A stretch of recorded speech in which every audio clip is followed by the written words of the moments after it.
You have to be saved first, be in grace, then when you fall from grace, that's losing your salvation. It is very possible for a Christian to lose his salvation. When a person becomes a Christian, he's making a commitment to follow Christ with all his heart, soul, and mind. He has to follow through on that commitment. If he decides to quit and turn away from God, he loses his salvation. Matthew from California, go ahead with your Bible question or comment, please.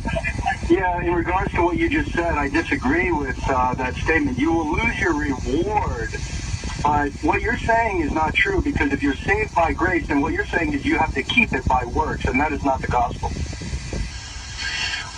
Well, that's strange, because I would say there's over 100 passages in the Bible that prove conclusively that a Christian can lose their salvation.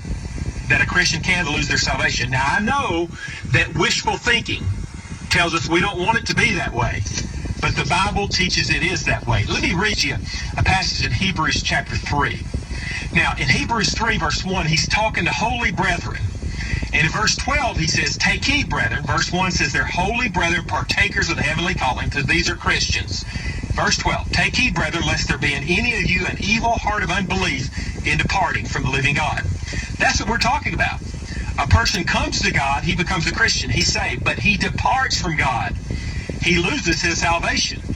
Here, Hebrews 3, verse 12 shows it's possible for a Christian to depart from God. Now, what does John 3:36 say about a believer who becomes an unbeliever? John 3:36 says, "He that